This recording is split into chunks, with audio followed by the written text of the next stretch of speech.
Welcome to The Spot, the official podcast of the Protein Spot. We're more than just a meal prep cafe. Our mission is to make healthy, balanced nutrition as simple and convenient and affordable as fast food without sacrificing quality. We use real ingredients, create meals, coffee, and protein shakes that fuel your active lifestyle, whether you're an athlete, a busy parent, or just someone who wants to feel their best.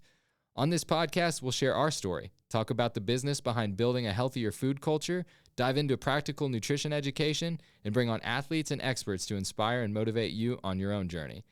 At the end of the day, it's all about building community and helping you fuel your goals, one conversation and one meal at a time. This is the Spot Podcast. Let's get started. How many of these books have you read, Brian? I've read Traction. I've listened to Expert Secrets. I listened to, is that Traffic Secrets? Yep. Yeah, they had the E-Myth Revisited outside. They had 10X is greater than 2X. They had like all my jams out and about. So I actually, that's an interesting one. E-Myth, are we rolling? Oh, we are rolling. E-Myth Revisited. What do you love about that book and what do you not like about it? Is there anything you don't like about it? It's been a long time. I feel like a lot of newer books kind of stemmed off obviously like the franchise model that they're like preaching in that one.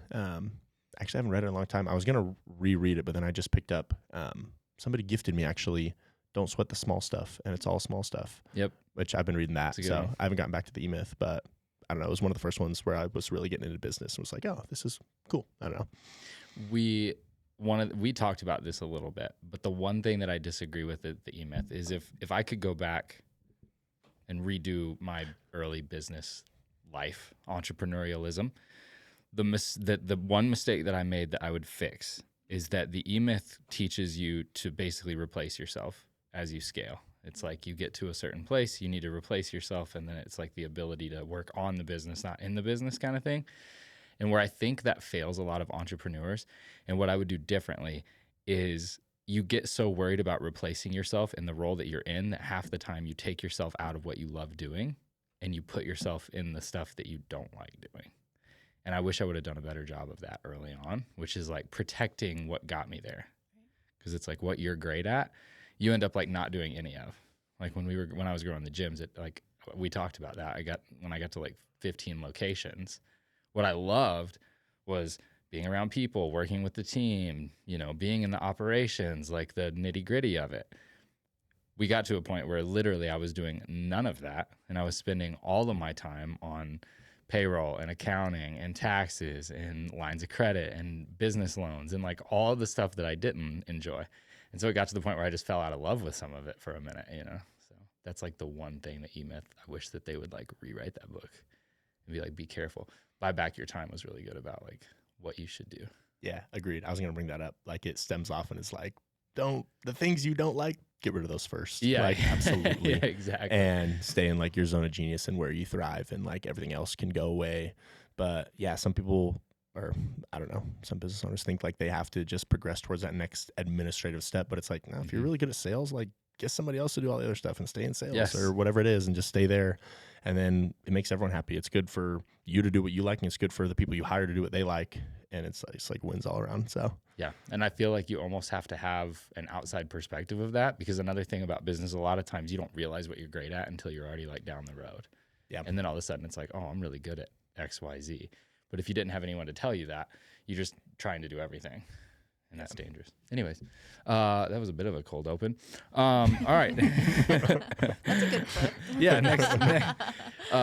So thanks so much for coming in, guys. I really appreciate it. For you guys, the main reason that we kind of have people on the podcast and the reason why I wanted to bring you guys on was because like our whole mission is trying to make health and wellness more accessible to people and just easier to attain. And you two are voices in the community of fitness. Boise's starting to like brew a little bit of a fitness community. I think it's going to continue to brew. But we've got Brian, who owns CrossFit Casual, which has been the hottest gym in the valley. I think it's popping off. It's popping. And then we got Lani, who started the Boise Fit Collective. You guys kind of like co did that thing a little bit too, right? You guys have a little bit of crossover there. yeah, absolutely. Yeah, we got connected, Lani and I, and Boise Fit Collective was one of the like first big events that kind of happened at CrossFit Casual, and it kind of kickstarted because she already had like so many connections around, and it kind of got all these people who are on like the cusp of CrossFit, like maybe they would do it, but they needed like a little a warm entrance to it. And Lani gave that to people and got people in the gym who would probably never come to a CrossFit gym. And man, from there started getting people and more. And that was really like the first kind of like push the snowball off the mountain and got everything rolling. And it's been good since. Well, give like an elevator pitch introduction. Like if you were on an elevator, someone said like, who are you? What do you do? What is it? Brian, go. Hi, my name's Brian. I'm the owner of CrossFit Casual, where we believe that CrossFit is for everyone.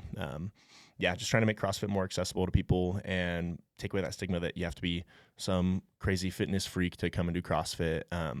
CrossFit really is for everyone. And, no matter where you're at in your fitness journey, we try to make it accessible for people to come in and get a good workout. We also do Hyrox, which we can get into that later, but kind of the Boise Treasure Valley hotspot for Hyrox. So that's CrossFit Casual. Yeah, love it. Yeah. Lani? Hi, I'm Lani. Oh, well, Lani. I was like trying not to correct you. I was like, You should have just corrected me from the start. I've been calling you Lani for like a year now. So now you want to correct it. Now coming down to a recorded podcast. Yeah. Hi, my name's Lani. I don't know, elevator pitch. Oh my goodness. I am a full-time working mom. I actually work full-time remote in cybersecurity, but my personality and heart lies in the fitness community. That's kind of like the way I creatively get out there. And I have a huge passion for basically getting people connected and together. And I really think it's so important to move your body. I just birthed a baby almost 9 months ago. So being able to get connected in the fitness community was truly my safe haven. And so if I'm able to gift that to other people and to get everyone connected to Brian's gym and get people connected to the protein spot as resources, that fills my cup. So outside of my other job, this is kind of just what I do for fun. And it's been amazing to meet people along the way. And I'm excited to be here with you guys. Yeah, two quick housekeeping notes on that. Number one, Lani is Lonnie. I feel like I need to tell your parents that. Like, I had a relative. I had a relative named Lani, so I know, and it was Lonnie. But the other piece of that is your baby's adorable. Like, I have 2 nieces, so I'm partial to them. But other than that, he's like a little like Jungle Book character. He is. It's like a little dumpling. Yes, the cutest. Well, I love it because like with you guys kind of like joining on the Boise Fit Collective, like I really feel like to me, like there's 3 pillars like with fitness that really like everyone has to touch on, right? Which is like there has to be the movement, the training, and CrossFit is fantastic for that. Like it's such a great like tool for people, and I think like you guys have approached it the right way. And then there's like the nutrition part, which we hammer on at the protein spot, but then the other part that I feel like everyone leaves out of it that you guys both do so well is that like community support structure around fitness. And that is the one that like no one addresses. No one ever talks about like how to set yourself up and be around people that are also in that. And what's interesting is like you see, I know a lot of it's because of social media, but you're starting to see a lot of cities that have like started to really like take on an identity with like health and fitness. And Boise, like all of my friends that come and visit, they're like, everyone's out on the Greenbelt, everybody's out doing stuff. And so you guys kind of like came about at the perfect time because I feel like now, like you see it. I'm going to a run club tonight, like 6:30 on a Tuesday, or Tuesday, Thursday? It's Thursday. Yeah. There's like so much of that. So I love it. But yeah, so let's, there's so much I want to dive into there, but let's dive into a little bit of like the CrossFit thing, because I think that's fascinating. I love what you did with CrossFit, because like we even had like Justin Medeiros on the podcast, and like that's the side of CrossFit that I think so many people were introduced to, is like that hardcore. They think of CrossFit, it was just like shirtless dudes in a gym throwing bars around and doing like crazy pull-ups, right? And then you guys come at it from this angle of like casual, which was like it's like almost game changer. Yeah, it's just like it's like CrossFit and casual don't even go together. Yeah. So how did that come about, and like what was your kind of start with CrossFit, and what sort of started you on that? Yeah, so kind of there's kind of 2 meanings behind CrossFit Casual. One of the main one that you're kind of alluding to is, so I used to be pretty competitive, and I wanted to like compete in CrossFit, and it's like I would go to the gym and I would train for like 2.5, 3 hours a day, all by myself, doing my own session, like just push myself to the limit every day. And I got so burnt out, and it sucked. and I wasn't into it. And so kind of took a little break and then came back and was like, you know what? I'm just going to take class and I'm just going to I'm going to give it a good 80% today. And got in and would like just move around and quote, keep it casual, and started doing that. And I was like, wait, this is actually like really nice. And like you said, I think most people think that, you know, the average CrossFitter is some absolutely ripped dude, like just throwing around so much weight. But the average CrossFitter is like a 36-year-old dad. You know what I mean? Yeah. Like just in there, like just got done with the day of work. Like I just need to blow off some steam. I need to go lift some weights and I want to go do it with all my friends. And so that's kind of one of the main meanings of CrossFit Casual. It's like, just come and keep it casual. Come hit a workout. Doesn't have to be super serious. Like just come move and kick it. So Yeah, you guys were so intentional, I think, with like maybe even like without putting a lot of thought into it. It's just the way that you brought it about. And then like to see Boise Fit Collective, that whole thing come in. And you're right, like some of the events early on that I think introduced a lot of people to the gym were like not your standard CrossFit audience per se. Right. I think that's why, especially being a postpartum mom, I love that we've been able to partner for our Muscle Mommy events, because you had an intro to CrossFit class with a coach who is pre-postnatal certified, which is huge, especially it's such a delicate time in a woman's life. And so for you to be able to bring that together and to introduce women to that, I think that's huge, because women usually, I hope I can say this, but This is not a very politically correct Okay. podcast, so I Right. think you're going to be safe. right, let me add a little salt. let it rip. People are not going to be progressively building muscle just doing the same Pilates workout 24/7. It's a hot Shots topic. at Pilates. It's a hot No, topic. I'm I do Pilates. I do. Yeah. And I have friends who are amazing Pilates instructors. However, if you want to be able to grow and build your muscle, especially postpartum, to be able to learn how to lift weights the correct way, you providing that service for women is so incredible. And I think it's not something talked about a lot. So props to you for being able to do that. Yeah, I think you did it well. And I love that you bring that up, because what's interesting about fitness is like, I feel like it probably is a social media thing because we're seeing it everywhere, but things have just become so like politicized where you can there's only one way to do everything. And trendy. It's like, yeah, which is the one thing that I love about this whole hybrid athlete movement, and people like crap on that a lot. But here's what I love about it is all of a sudden you're seeing people like cross over in domains instead of like feeling like you have to do one thing. And I honestly think that's been like such a roadblock for so many people in fitness, because the most important thing you can do with fitness is find out what you enjoy and try different things.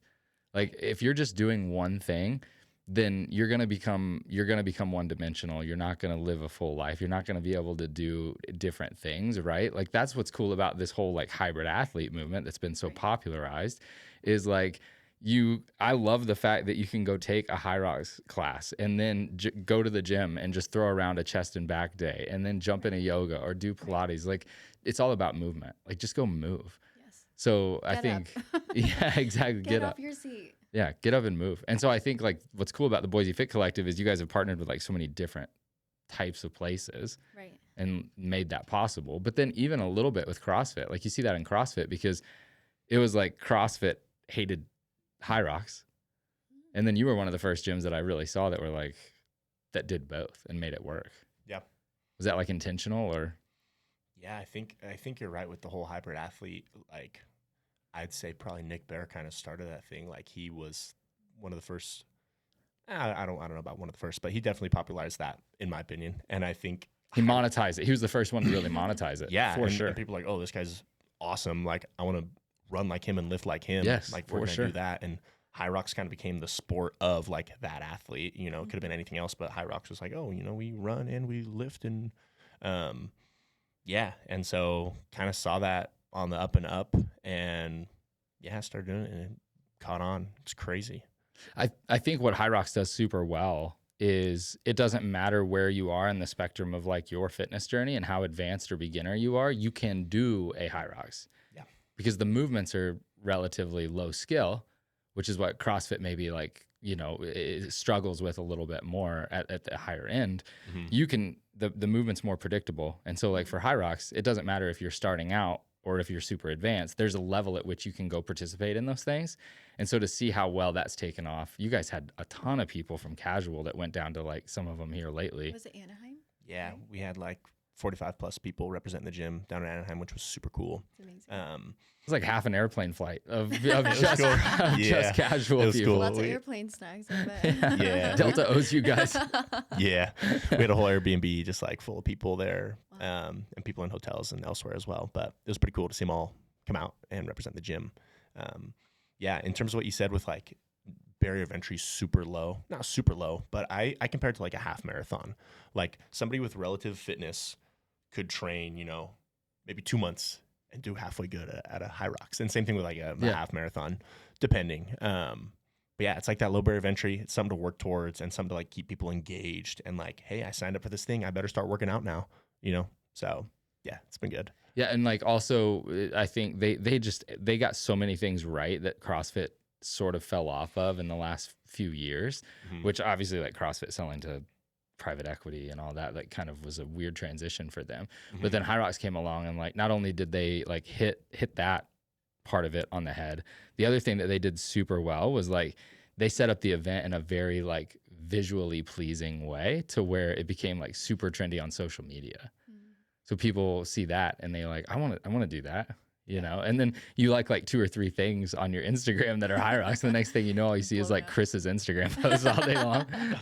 Yeah, I get that a lot where people are like, oh, it's just been all over my Instagram. I had to come in and see what it's about. So Like, great, the ads are working. Yeah, not just mine, but just like Hyrox in general on social media is just like going crazy. Because you get like all these influencers going to it as well. And yeah, having like this standardized event where it's like you can just look at another person's time and like not gauge their fitness, but you can, it's unlike a CrossFit competition where if you looked at a CrossFit competition, like a normal person could look at a CrossFit competition and be like, oh, they did good or bad. They'd be like, what even are these, But at a Hyrox, you can just see somebody's time and be like, oh, they did good, or maybe they're not so good, but they can work on it. But they did it. But they did it. Yeah, they did it. Yeah. And that's what it's about, is like getting into it and trying things. And the other thing is like the ability to do it with someone, like the partners thing, I think was huge. Because I think that takes so much of the intimidation factor out for a lot of people, is like they can partner up, it pushes them more, but they also just have a buddy in the process, which makes that like so much more attainable. Right. But I've done a couple of them. They're super fun. How do you balance, like for you personally, your training like with CrossFit and Hyrox? Man, I'm on a hiatus because I'm taking a little pause, a little rest and recovery. Okay. 2 to 6 weeks. But yeah, it just kind of depends because I did 2 Hyroxes this past year and just kind of I think and an Ironman. Yeah, and a handful of things. But I think with this with like my baseline fitness of, if you will, being a hybrid athlete, like you can just kind of refocus your training for a few months and kind of like zone towards Hyrox. Like when Hyrox was coming up, I started running more and doing more aerobic things. But, prior to that, I had a CrossFit competition. I was like, all right, let's do more CrossFit and some more strength training and focus over there. And so kind of having this like base of, athleticism and hybrid athlete, you can kind of like shift in more. Yeah. You can dabble in things and like just have fun with it. Yeah. Which has been cool. So what about you, Lani? Like what's your kind of like training schedule right now, and sort of like where do you find your love for fitness, and what are you pushing on? For me right now, my whole goal after having a baby was to safely and in a healthy way get back to some sort of baseline. All my organs are shifting, so to be able to be intense, like I'm a very intense person when it comes to training, and so to be humbled and just be okay with the fact that I'm kind of not starting over, but I have to be in a place of being okay with birthing a baby and now getting back on track. And trying not to compare myself to other women. It's so hard, and it's still hard today, but having people like you guys have resources makes it a lot better. And for me, my training right now looks like it is a more hybrid style. Now I'm able to tumble a lot more. I do strength training 3 times a week, and then his girlfriend, I'm trying to get back into running. It is definitely something that's very intimidating to me, but I know that it'll help me in the long run. Yeah. So, love Lindsay. Yeah. I would hate running with Lindsay and him too. They're too fast. She's like a beast. I mean, yeah. Yeah. But, and I guess my love for fitness really stems from always having to move. I was a cheerleader. I did gymnastics. I did track and field, and I did dance. And so I think having that foundation as when I was younger kind of set me up to always have to be doing something. But I think the most important thing that I've recently discovered is the rest and recovery, because I've kind of been forced to. I had to wait 6 weeks to even lift a weight. I mean, a baby's heavy, so that was like my weight for 6 weeks. But yeah, really prioritizing rest and recovery. I tumble like at least once a week, and then strength training 3 times a week right now. And then I pop in Pilates once a week. We'll do that. I'm trying to like put myself in that position, like thinking through like postnatal, how that process would be. And I'm like, the closest thing, like we don't have anything to liken it to. The closest thing I can liken it to is like being injured. And the frustration, is that where your brain was going? Like, if I broke my femur, it'd probably be like yes. similar. Yeah, that's like the closest thing that my brain can relate it to. Yeah. And I'm sitting here thinking about like I got injured during elk season, like took a pretty nasty tumble and like messed my ankle up bad. And I could still go to the gym and lift some weights, but like couldn't run, couldn't do any kind of leg exercises. Just limp. And the amount of frustration, there's like that moment where I'm like, I'm never going to be the same, right? Yes. So like, did you kind of go through that? And is there things that you, looking back at it, right, is like, I imagine the pressure from social media is probably can be pretty intense. Absolutely, because my page started off as solely fitness. Right. And so I felt like everyone was watching, waiting for me to quote unquote bounce back, which is a terrible term. I hope no one ever uses that. But there was a lot of pressure on myself because I made a promise to myself that I would be healthy for not only me, but I want to look good for myself, for Isaiah, for my baby, to be healthy. And the pressures from social media definitely got to me with seeing other moms and their bodies and how much quicker or not as quick bounced back, quote unquote. So things that have helped me is accepting where I am. Yeah. Also realizing that not everyone can have the opportunity to have a baby. So I should be very grateful for that. And also tapping into local resources. I think that was my number one thing, to be able to know that I can go to the protein spot and have a meal. Cooking, it takes so much. Cooking, dishes, feeding a baby. I remember being in the kitchen trying to like breastfeed and cook and also like tie my hair at the same time. I got really good at doing things with one arm. But being able to go to the protein spot was awesome because I was able to just pick up meals or go without being fearful that my macros would get out of place. And a lot of women undereat because they want to bounce back so fast. And I think that is the worst thing you can do because you're feeding yourself and your baby. If anything, you need almost double the nutrients. Especially if you're breastfeeding, right? Like the caloric expenditure of that is pretty high.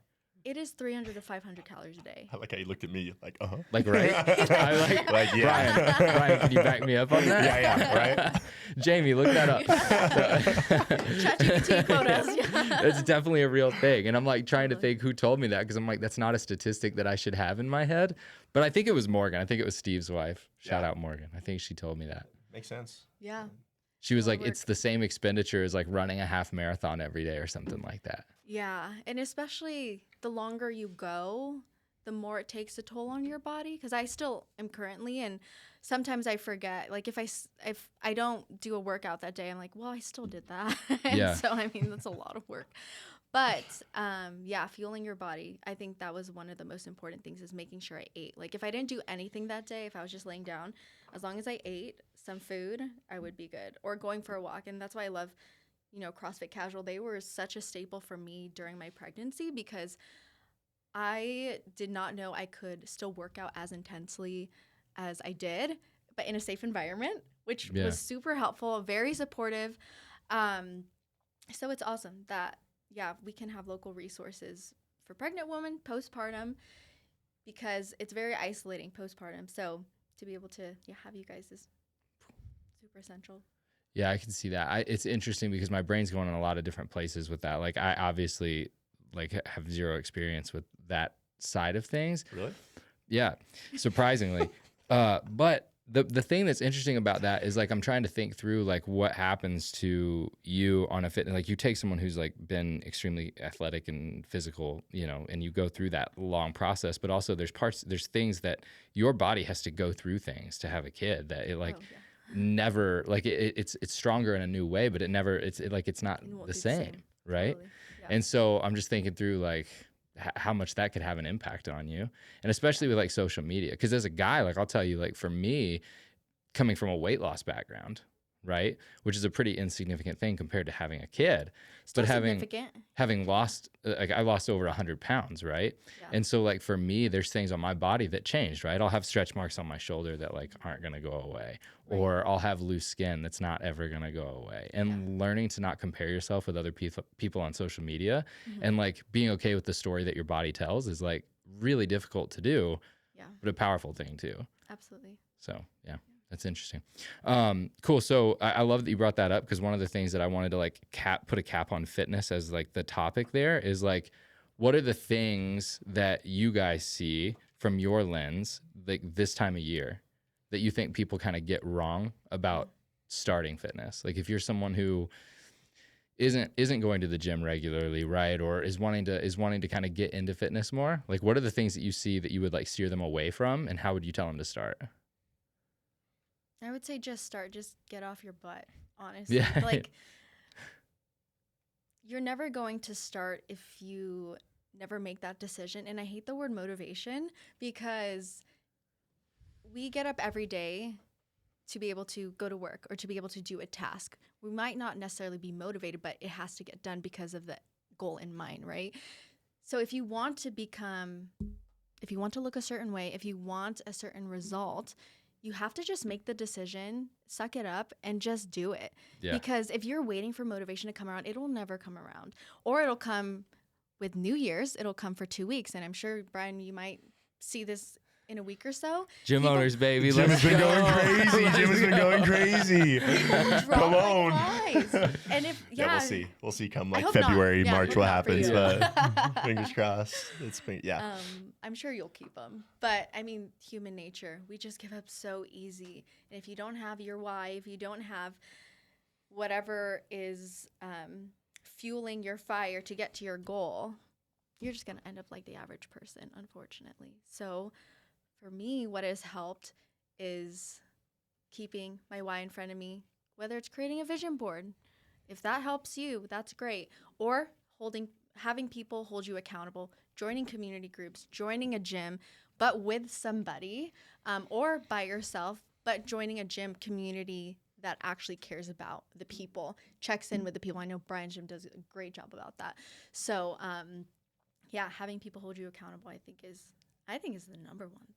Yeah, I agree. I think Brian, me and you might have talked about this a couple weeks ago at the protein spot, but we were like, one of the things that we take for granted is if you think of the 5 people, there's that old adage of like, you're the average of the 5 people you spend the most time with. Mm-hmm. If you think of the 5 people that you spend the most time with, how many of them work out regularly? All of them. Yeah. Yeah. Everyone except for your baby, probably. He works out too. Active. Yeah, he actually just started crawling up the stairs. I was like, oh my gosh, I'm gonna have to work out even more because try to chase him.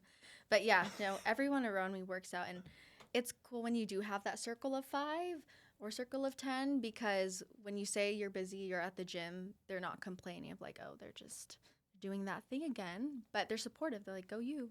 Yeah. And so to find that group of people who truly support you in that, I think it's essential. Yeah, and like the shocking thing to me is that only 24% of Americans have a gym membership. Wow. Yeah. It's not a lot. That's crazy. And it's crazy to us because of the people that we spend time with. We have healthy lifestyles because we're surrounded by healthy lifestyle. Mm-hmm. But 75% of people are not surrounded by healthy lifestyles or people that are living that. And so I remember when I first started like really going to the gym, like God bless my family, love them. Like here it comes. No one else in my family goes to the gym. Like they started to a little bit now, thankfully. Oh. But like it was it was not popular. And it was like, Tyler's going to go to the gym. It was almost like a joke, right? Wow. And I know it was coming from a place of insecurity of like them not going and like, that kind of thing. But people underestimate the need for community and the people around it. And even now, I'll find myself not necessarily being like overly social. I wrote down on my thing this year of like, I need to go to a social fitness thing once a week. Like go to a run club, hit a Hyrox Classic Casual, go force yourself into a social situation because you never left one and wished you hadn't. Right. That's a good point. so for me, I would tell people, go to one. Like, find one of the Boise Fit Collective events or sign up. That's what I love. That's what I think is the number one thing about CrossFit that every other gym gets wrong, is like, you have this idea of how it's going to be, but if you go, you will make a connection at the class. It'll be the coach, it might be a member, but you'll see the same faces. They will become associates, maybe even friends, and it changes the way that you look at it. And all of a sudden, your environment starts to change, and then fitness becomes a lifestyle. But if you don't fix your environment and the people you're around, it's just not there. So I think that's one of the big ones. People always like set, I'm going to start working out 4 times a week. I'm going to get nutrition right, whatever. But the community piece of it is just like totally missing. Yeah. So. I think we live in a day and age of tech jobs and work from home jobs and like mind your own business type of jobs. And the things that people need most is human connection, and they need to move their bodies too, and go into like any sort of group fitness class type gym. Obviously I'm biased towards mine, but like any group fitness class, we're going to get a good workout and like just get to hang out with some people. Like that's a win. Yeah. That's a win. And people need friends. Oh, totally. People need friends. Like the loneliness epidemic, like the loneliness epidemic is so real. Yeah. Yes. I had a member sign up today, and, I asked him, what are you doing here? Like everyone comes in for a reason, right? They either need to lose weight or, they want to keep their fitness up, and he wanted to try something new with his workout routine. And he also like dropped it kind of half jokingly, like, and I don't have any friends. Not really. And I was like, dude, it's the main reason he's there. Yeah. I know. And I was like, dude, we got a good crowd. Like, you're going to see some friendly faces. Like, this is good. Because if he goes and signs up at Big Box Fitness Worldwide, it's like he's just going to go in with his headphones on and his hat down and hit his sets and then leave and not talk to anyone. It's like, dude, go to a group fitness class. Yep. Yeah. I think there's time and place for those. Like every now and then I'll go to, a box gym and jump in there and put my headphones in and just need a workout on my own occasionally. But like the last 10 years I've worked out like pretty consistently. I know you can't tell, but I have. And like, I'll go through periods where like, honestly right now is probably the most dedicated I've ever had of like workout partners who are like down. It's Alex and Chad. Like they're down pretty much any day. And I've pushed harder in the last few weeks of working out than like I had in the last couple years, right? Because they will push you. They will hold you accountable. There's been workouts that I would have skipped but because they text and like, what time are we going, that I don't. And so it's like that need for other people in your journey is so critical. Right. Yeah. 100%. What? you are. When you flip a switch, you're focused. Yeah. That's funny. All right, cool. So from fitness, let's go and talk a little bit about nutrition, but anything else that we're going to put a cap on fitness? No. Other than go to CrossFit Casual? Yeah. Go to CrossFit Casual. You can go to a Boise Fit Collective event. What's the next one? Go to Muscle Mommy. We have a Muscle Mommy thing on the 27th, right? No. Which one is that? No.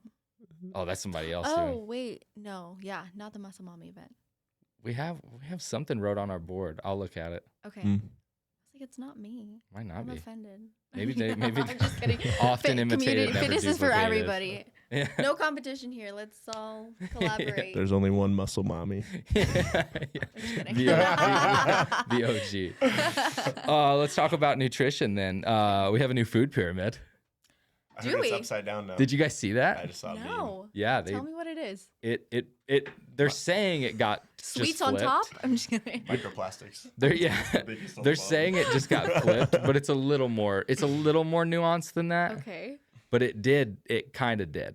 You basically have like it's unprocessed foods basically. Okay. So like at the very top of the thing is like steak and broccoli, which I'm Yum. here for, Yeah. right? Like Mediterranean steak. yeah, exactly. It's literally the protein spot. Mediterranean steak bowl from the protein spot at the top of the food And pyramid. they're saying eat that the most? Yeah. Okay, good. And then like the very bottom, which I don't love the way they did this, but the very bottom is like grains. Really? But then it's like processed carb. They put processed carbohydrates and grains, I think, kind of in the same thing, which I'm not a huge fan of. But it is very like unprocessed foods, putting fats and butters and like healthy fats back on top of the food pyramid, and then like it kind of trends down towards grains. Interesting. Yeah, it was kind of interesting. So it's like even if you're someone who's not in the like health and fitness space, it's weird that our government can just do a 180 overnight just because of who's in office. Yeah. Someone's lying to us. All of them. I grew up with the other food pyramids, so now I gotta unlearn. Yes. Wow. So what are we supposed to do about the last 30 years I've been alive that it's been wrong?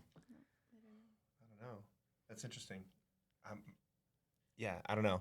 Diet for me has always been like eat meat and rice and potatoes and fruits and vegetables. Yep. And don't eat junk food. You know who actually got this really well was I know he's not popular anymore, but Greg Glassman. He sure did. Fitness in 100 words. Yeah. Man, if I was a real CrossFit nerd, I'd You just would like know rent it. it off right now. If this was CrossFit Verdant, they would know it. But They CrossFit would. Casual's like, yeah, it's probably a good thing. Yeah. But long It was story like short, eat meats, vegetables, seafood, fruits and nuts, no sugar, which like no processed Sugar. added sugar. I think it's like some grains, some grains. and then like no sugar kind of thing, which Yeah. seems like a pretty balanced thing. But Yeah. that's a good place to take it. What's your personal take on nutrition, Lonnie? My personal Other than the take- fact that you are Asian and allergic to seafood. I know. Not invited. It's a dishonor. I know. Is that why you're here? I'm here to redeem myself. Yeah. All They the made race you nights. leave. I am Asian. Yeah, my take on nutrition. Really? I'm sorry. I mean, if we want to get super political, Pacific Islander. But yeah, my take on nutrition, I think I do have a bias being postpartum. I feel like I said that so many times, but just eat. I think as a woman, we are very scared of the scale and calories. Mm. And I think we are very focused on macros and copy and pasting whatever Instagram influencer we're following. Okay. I'm a creator on Instagram with fitness. However, I never share this is what you should do because everyone's body is so different. Your background, your training, genetics. So nutrition, I feel like is so personal. So for me, right now, it is a lot of carbs because I'm burning so much energy, a lot of meats. And even my baby Makoa, he'll like gnaw on steak at least like once a day, like just one piece. But I'm like, he needs to get protein. And then, yeah, we do a lot of like chicken, rice, veggies, pastas. Because, yeah, mixing my training, breastfeeding, and then also just supplementing for myself and my baby. I do eat a lot. I eat like 3,000 calories a day. For someone that's 5'2", I don't know if you can't tell how tall I am right now. Yeah. But yeah, I do eat a lot, and I think it's important to also eat a cinnamon roll if you want to eat a cinnamon roll. Maybe that's controversial, but Protein Spot does have a great cheesecake that I just tried the other day. I think it's like 16 grams of protein. Yeah. Chad like slipped it in. I was like, okay, I'm gonna try it right now. Our cheesecake is phenomenal. So good. Is it really? Yeah, we just did the Fast Food Friday things, you know? Mm-hmm. And I love that. yesterday we went to Zupas, Cafe Zupas. Oh, yeah. And you know, like I intended to do this whole thing where like they have cheesecake, it's 400 calories. It's going to be better than our cheesecake, you know? So I was just going to be real about it and be like, you know, hey, like a 400 calorie cheesecake is going to taste better. It didn't. Wow. It didn't, and it threw me off. So Kazin's like sitting there filming it, and I like took a bite of it, and then I ate ours, and I was like, well, crap. Now people are going to think I'm a phony because I'm saying ours is better, but it legitimately is. So I made other people try it, and they said the same thing. They picked ours over the 400 calorie Cafe Zupas one. Wow. There you Also, go. while we're on that topic, Cafe Zupas is a fraud. I ordered double protein. Uh-huh. It's $20-something for a chicken bowl. Oh my goodness. They advertise it as 8 ounces of chicken. Did We you get went your and scale got out? it. I broke the scale out. You did bring the scale out. Less than 4 ounces. Are you Wow. serious? 20-something bucks. Less than 4 ounces of chicken. Boo. Boo, Cafe Boo. Zupas. You should have went to Hemlock like us. Anyway, sorry, that got me riled up because I was so upset about that. But okay. anyways, somebody, like I was listening to a podcast this morning about nutrition, and I think they laid it out really well. They were talking about like the macronutrients, right? Like proteins, fats, and carbs. And they talked about the importance of like protein rebuilds. Fats, dietary fats are hormones and nutrition absorption. And then carbohydrates are energy. And I think people like overcomplicate it so much, but they don't realize that like That's what I don't like about the new food pyramid is I feel like they kind of demonized grains and things in a way that maybe isn't helpful. But it's just like, no, maybe you just don't need that many of them because you're just not expending that much energy. Right. And I think, yeah, for women, they're afraid of carbs for some weird reason. I think because they think carbs equals fat. Right. And they're scared to look heavy. But yeah, if you're training, if you're expending a lot of energy, you need that to be able to do the training that you want to do. So I think it's sad how taboo it is as especially a woman, but for guys, I don't know if is it the same? Like, are you guys scared of carbs too, or? Me and Brian probably come from different backgrounds on this, right? Because you were pretty athletic and like stuff growing up, right? Yeah. Yeah. So you probably pretty much were just kind of fueling. Yeah.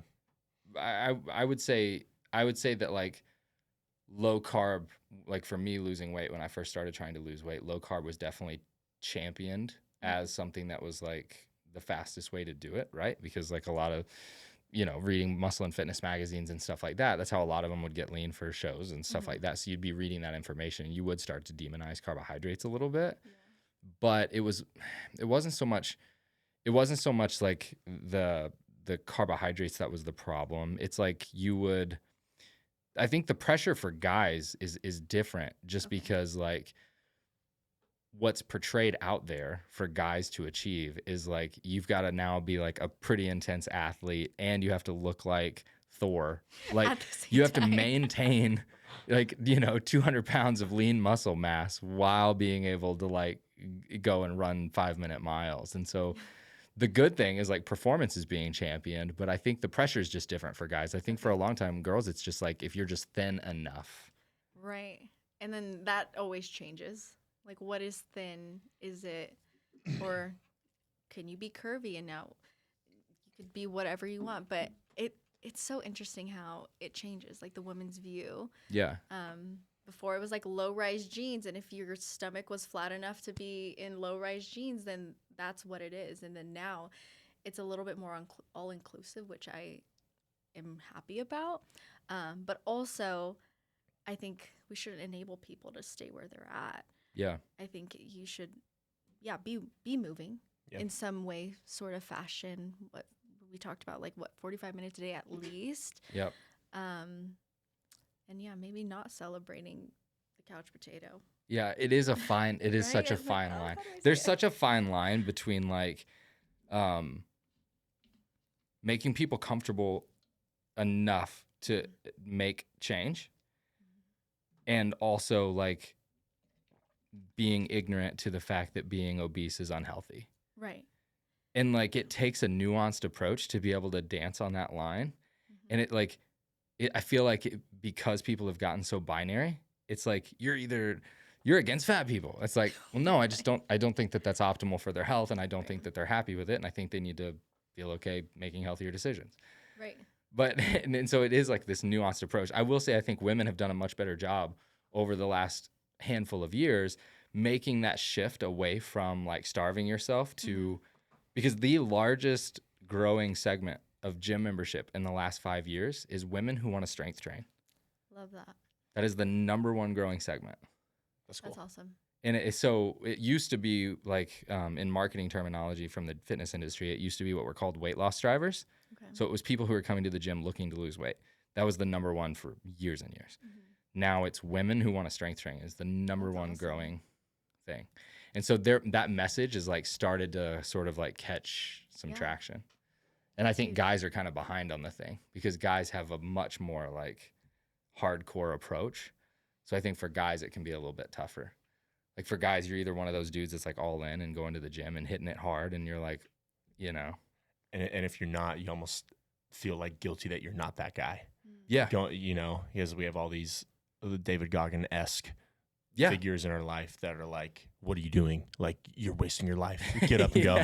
Which I'm a Goggins fan, to be fair. But if you're not running 6 companies and have a 6-pack, then you're a piece of right? Yeah. Yeah, I feel like there's really high expectations for, what a man has to accomplish. In that sense. Or you have people like on the very opposite end of the spectrum. Like I had this trainer pop up on my Instagram that was like a body positivity trainer, and he was obese, like very overweight. and was like saying that like he was like Interesting. pushing that while still exercising, which, okay, cool. Yeah. Move, but also it's not the healthiest thing. Yeah. Some of my favorite members that I have in the gym that like fires me up to see them in there is people who are like out of shape, overweight, and they're like going to make a change. And like, you know, Yeah. like people have taken, or excuse me, like given themselves more years of their life. You know what I mean? Just Yeah. from working out, like Mhm. losing 50. One of my members has lost like over 200 pounds, like literally So halved sick. her body, which is insane. And like lengthened her life by who knows even how long. Just 1 hour a day working out. That's it. And now it's and probably eating like better. part of her identity, right? Oh. It's like she doesn't miss a workout. No, not a single one. Yeah. It's interesting how, and you might have a take on this, but people who, you know, maybe have a bit of an addictive personality or maybe are obsessive and, you know, eat as one of their addictions or obsessions and then finally make that switch to like fitness. Mhm. It's like they just go all in. Yeah. Like crazy. I've done a CrossFit competition with a guy who used to be, you know, 300 plus pounds out of shape, like not doing much. And now he's a business owner. Now he gets after it every single day. Like is a beast. It's Yeah. crazy how they just flip the switch. And instead of focusing on like food and sorrow, it's like fitness, nutrition, like let's get after it. It's Yeah. cool to see. I think, yeah, I definitely have a take on it from the perspective of my own experience, which is like my relationship with my body image and with working out and nutrition is not a healthy one, right?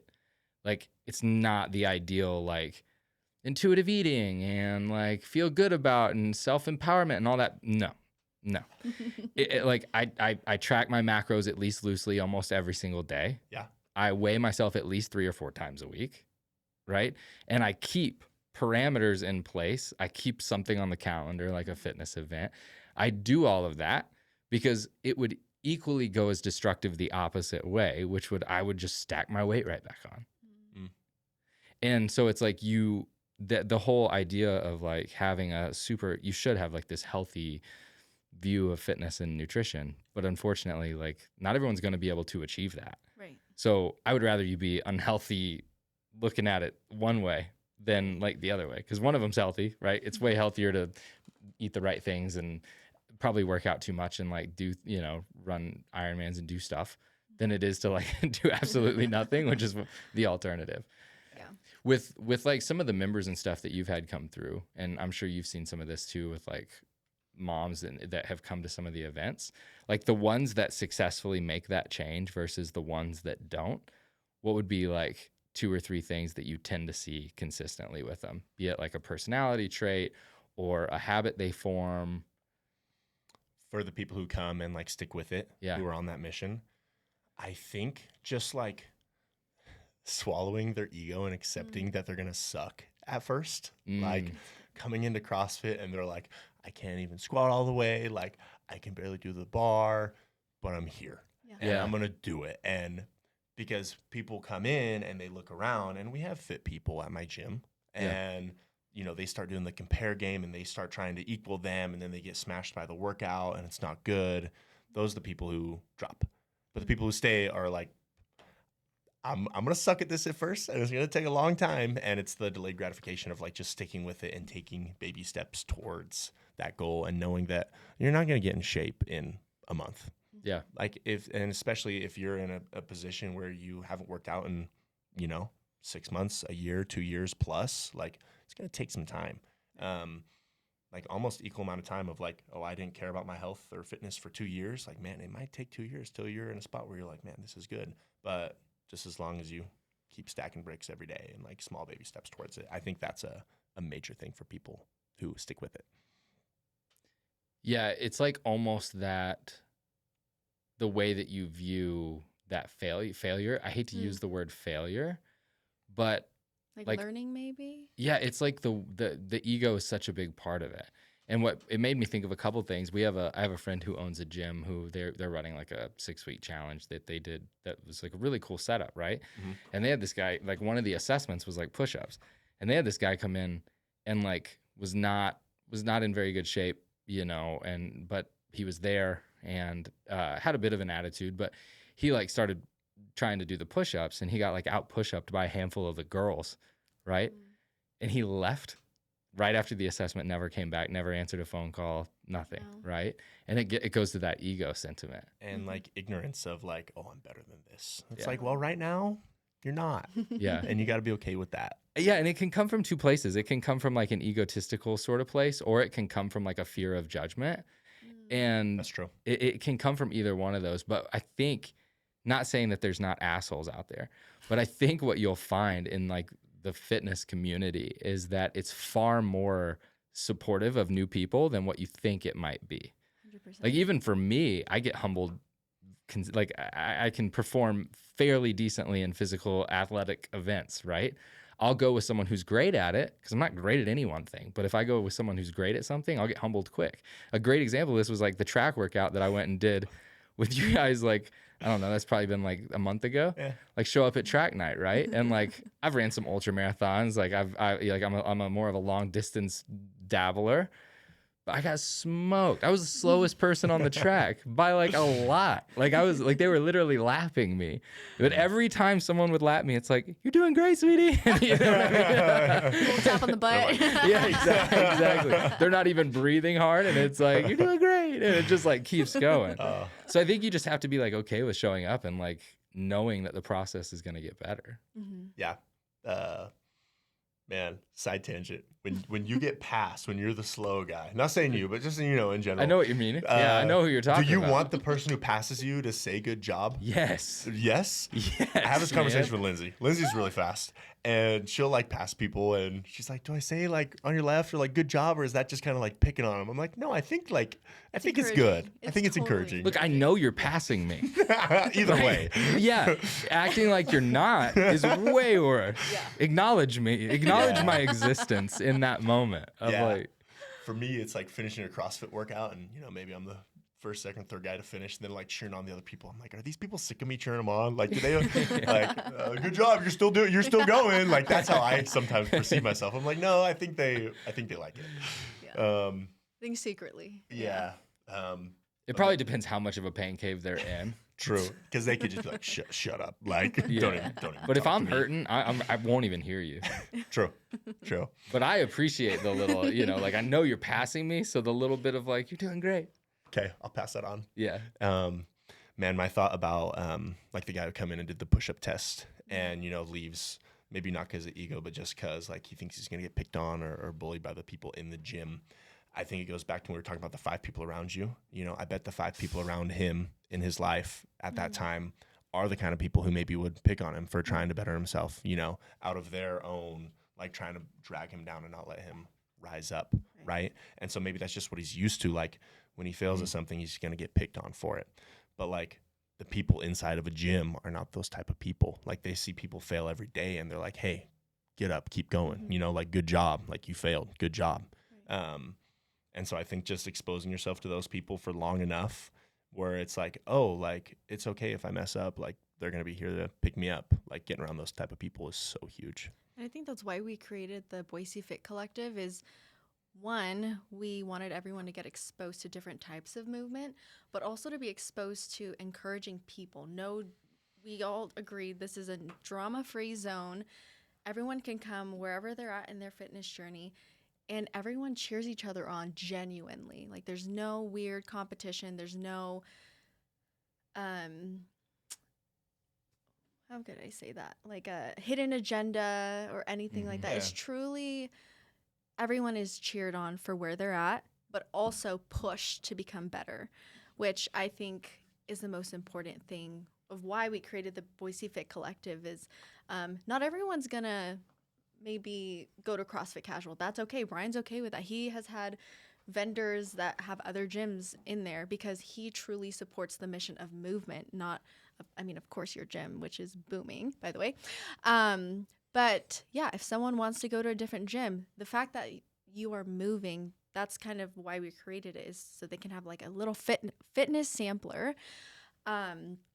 And just get connected to at least one person, because if you have like one little accountability buddy, then you can join a gym. You can maybe go on walks together, do trail runs. Lindsay's so good. His girlfriend is so good at always inviting people to different things, even if it's just 2 people. And so I think, Yeah, no, I love that. I think going back to the accountability thing is finding that person, finding that community, joining that group, putting yourself out there. I think that's the most scariest thing if you're not social is, yeah, putting it on your calendar and just going. Because I think the Boise's fitness community in general, I think is one of the most welcoming communities I've ever been a part of. Yeah, I would agree. And I think for a lot of people, that would be the thing that holds them back from a group fitness class at Casual or a collective event like that, is like you see these people and you see these things all over social media and you see the highlight reels all the time. And even for myself, like going to social stuff like that sometimes can be kind of intimidating or difficult. And it's like no matter how attractive those people are, no matter how much they've been working out, like no matter how perfect those things look like on the surface, dude, we're all screwed up. Oh, totally. We're all struggling with something. We all work out because we have problems, not because we don't, right? And so it's like if you can get over the idea that everyone else is like having this perfect experience in life and you're the only one that's having a struggle, that'll let that down so much where you can show up and just like go, because they're having just as much of a struggle in between their ears as you are between yours. And I think that stops more people than we probably even realize. Right. I feel like people who are scared to start their fitness journey forgets that we all had to make a decision to start. We all had to figure out somewhere in us, okay, I'm sick of being where I'm at, or maybe I want to improve or train for something specific. We've all gone through that journey, and I think we need to somehow eliminate that barrier to tell people we all also have been in the same spot as you of being scared to start, which is why we have the different events that we do have, so that you're not committed to an event. You're not committed to a gym by going to an event, but you can at least kind of peek in. Yeah. And see if it's for you or if it's not. And then from there, you can continue your journey. Yeah. I love that. I think shared suffering, right, is kind of like that term that people sort of have, like the closest relationships that you can kind of like form are ones that are formed through like shared suffering. I think about like the best friends that I have, and I've done like difficult things with them. And it's like everyone, like if you're going to be suffering in life, you might as well suffer with people. And I think like if you go, everyone's in that together. And that's what makes like group fitness. I was never like a big group fitness person. Like Casual is the most I've ever gone to like group fitness for sure. And it's like, there's something cool when everyone is struggling together openly in a workout, those walls sort of come down. And you stop thinking about your issues that you're having or like the intimidation factor or anything. You're all just in it together. And I think that's what makes group fitness so attractive to people. Yeah. Because people tell me every day, they're like, I would never do this by myself. Like I would never like catch me in a gym by myself doing this. Absolutely not. But yeah, no, like and I agree. I mean, I do like CrossFit and like that type of training, but it's so much easier when you have at least just one other person, like at least one other person. Yeah, it's big time. That's what makes it special. Yeah, cheat code. Cool. So what's on the horizon for Casual? Man, for Casual, 2026. You guys have so many big events coming up. 2026, 2025. You probably know this. You're Asian. Was the But I'm allergic. was the year of the snake oh, on the Chinese calendar. yeah. Okay. You're Asian. You get it. I don't even think I'm Chinese though. No, but you're Asian. That's like a funnel, right? No comment. Raw. CrossFit Casual will not comment on this. The views He'll remove himself. stated in this podcast do not reflect those of CrossFit Casual. Anyways, it was the year of the snake. Yes. Okay. And 2026 is the year of the fire horse. Fire horse? Yeah. What's a fire horse? Exactly. I don't know, but I love the sound of it. Yeah, Okay. me too. 2025 was a little rough. I'm pumped about 2026. What's on the horizon for Casual in 2026? CrossFit Casual will turn 1 year old in 2026, the end of January this month. Really? That's crazy. Yeah, officially, like our opening date was in January of last year. When did we put that rack together? That was probably like September. It took a long time to get open. Yeah. Just city code and a bunch of hoops to jump through and landlord things and contracts and all sorts You of had a stuff. nightmare ride. Okay, so 1 year Yeah, anniversary. so we officially turned 1 year old, which I'm super stoked about. We'll do a little something for that. Man, just keep hammering, keep pushing, and yeah, try to get memberships up. We're at about 260 members right now. That New Year's rush was crazy. Let's go. And yeah, gonna add some more class times, add some more amazing coaches to the staff. Yeah, just keep trying to grow our home location. Love that. Yeah. No plans for number 2 in 2026? Come on. We'll see. Maybe. Yeah. TBD. Yeah, we'll see. What about Boise Fit Collective? What's 2026 look like? Yeah, I'm actually planning on getting the team together so we can chat about what we want to do for 2026, because I know Boise Fit Collective is needed, and I feel like we've heard that so many different times. Yep. So I know we had a little break in December, but we do want to pick things back up in January. We are open to ideas. But I feel like continuing to build the Boise Fit Collective community, I know will be essential to a lot of people's fitness journeys, and being able to partner with different vendors, different businesses, so that they can tap into the Protein Spot, CrossFit Casual. There's just so much. I feel like the world's our oyster with Boise Fit Collective, and I think that's what's the beauty of it, is we support local businesses. We're not tied to one, even though we do have a little favorite. But but yeah, whole mission is to keep the movement going. So Favorite meal prep too, right? favorite meal prep, yes. Yeah. And cheesecake. And 16 cheesecake. grams of protein. Yeah. Chipotle is out 2026. Yeah. Chipotle's out. Did you see they like released their like high protein menu?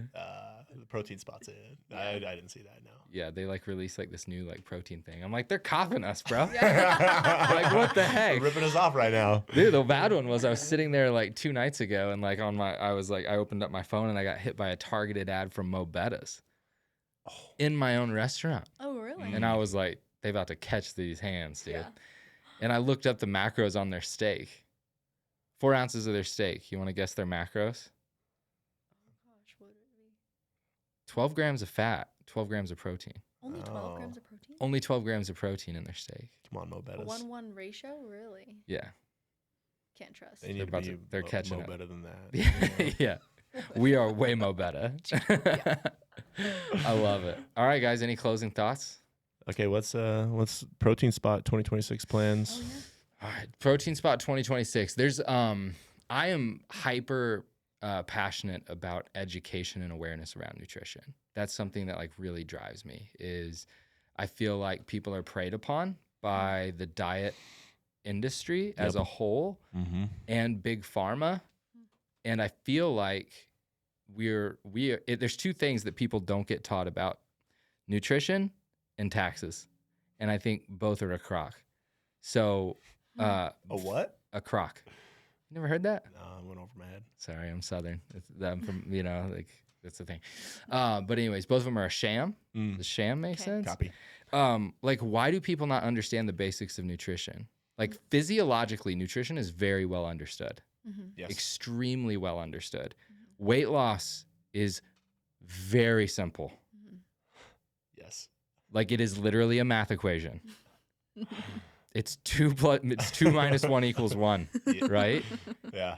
Why is it so difficult for people? They're being manipulated. Yeah. Absolutely. And so Yep. putting more educational and awareness resources around nutrition for people who are struggling with it. Like, I think we'll always attract like the clientele of people who are already interested in eating healthier. But the 76% of people who don't have gym memberships, who don't know how to eat healthier, who are still, the fact people still go to like McDonald's and Wendy's, to me blows my mind. Yeah. Like, so putting resources around that, and I'm not 100% sure what that looks like, but we're working on really like trying to come up with a resource that lives on our website where it's like people who are struggling with weight loss can go there and just taught the actual basics of nutrition in a way that maybe they never received. Because I think a lack of education is the biggest issue that we have around nutrition, because people think they're broken and they're not. So the educational piece for us is really big. I haven't been super shy about it. We want to get to the point where we could franchise. Realistically, we want to open another cafe here. And then we do want to get to the point where we could franchise, because that's the only way where we can go after McDonald's. So we're going to have to get there. I don't think we're super far. So trying to put as much systems and processes in place to where someone could take the playbook and just go replicate in a way that won't keep me up at night. But we've kind of stated by the end of 2026, we want to have our first franchisee signed. That's awesome. Go. So if you're interested, hit us up. We've been hit up quite a bit actually already. Really? Yeah, we have. I'm not surprised, honestly. And I think when you said about the education piece is keeping people from eating healthy, I also think the convenience piece is keeping people from eating healthy. Totally. And like before the protein spot popped up, I would eat out at pretty much just Chipotle, and that was it. And I wouldn't even say that they're super healthy, but they were the best convenient option. They were the best. They're hiding oil in their rice. They were the best option at the time. I like Chipotle. And now there's a better option, and it's like the convenience factor is awesome. And obviously the education piece is huge too, and I agree with you there. But I think for the protein spot to provide that for people, like even for me, I'm benefiting from it. It's like, oh man, I don't want to make food tonight, but I don't want to eat trash for dinner. I used to not have anywhere to go, but now I have somewhere to go. Yeah, I appreciate that. That was the big thing, right? Like the mission statement is make healthy, balanced nutrition as convenient, fun, and affordable as fast food. Boom. Yeah. That's the mission statement. Boom. And it's interesting because when we pulled our team together a little bit, our management team, we pulled them together.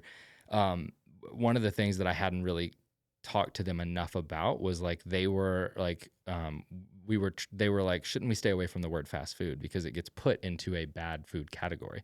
And I was like, no, that's exactly why we should be in it. You guys are fast food. We are. Yeah. You walk in, make your bowl, pay 2-3 minutes. You're out. Into that fridge. Or the fridge. The grab and go That's is huge. Yeah. And the people that it's made a difference for us is like, there's a couple that hit me really hard. I'll give you 2 quick ones. One, we had this woman who called us, who literally called to say thank you because her dad was on hospice care. She had to be there at all times to help take care of him. And he was on end of life care at home. And she could get meals like delivered, and it was the only healthy thing that she had access to that would get delivered. That was a big one, right? But the other one, and the one that gets me too, is like I grew up really overweight as a kid, and so childhood obesity to me is like heartbreaking because I know what it's setting them up for. Yeah. And we had a kid the other day. We had this family come through, and like the little boy had his choice of like where he wanted to go for his birthday, and he chose the protein spot. Hey, oh my goodness! Let's go! Yeah, that's so cool. Yeah, that one was really good. That's cool. I love that. And then lastly, I'll throw this at you. I want to get your perspective on this as a business owner. We may edit this out of the podcast because I don't know if I want people, but I just want your perspective. I love coffee. Me too. I love coffee. Talk to me. Right? When we opened the protein spot, it was somewhat selfish, but I thought as a business idea, we spent almost $30,000 on our coffee setup. Really? We had a reverse osmosis machine put in. We're one of the only coffee shops in the valley that has its own RO system in the building. We bought an Italian espresso machine. Yeah. Right. We went hard. Okay. But we really haven't like put it out there, really like spent much time marketing the fact that we have coffee. But what I've come to understand about consumer behavior is like if you get on Apple Maps or Google Maps or anything like that and you look us up, we're never going to pop up as a coffee option.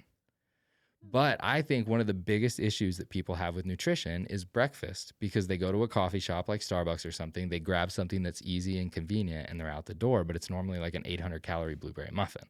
Mm-hmm. Yeah. So my idea is, and we're talking with a couple people about this, is opening up a separately branded coffee shop in the building, right? Having our own roastery, having access to our own stuff, roasting our own beans, doing the whole process, but just having a co-branded in the space and having one employee there who's dedicated to only doing pour-overs, coffee, barista stuff, because that's the other thing that we've ran into, that coffee is just such a specialized deal. Would you do protein coffee?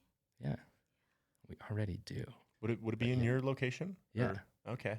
But you'd have one whole menu board dedicated to the coffee side. Yeah. And you would have one employee there who only messes with coffee, who's trained properly on how to handle high-end coffee. Because if we're going to do coffee, we're going to do high-end, like really good coffee. But then have like a whole line of breakfast items that's grab and go that are just healthy that partner really well with coffee. Yeah, I think that could work. I think you could do like anything and throw like but forfeit people.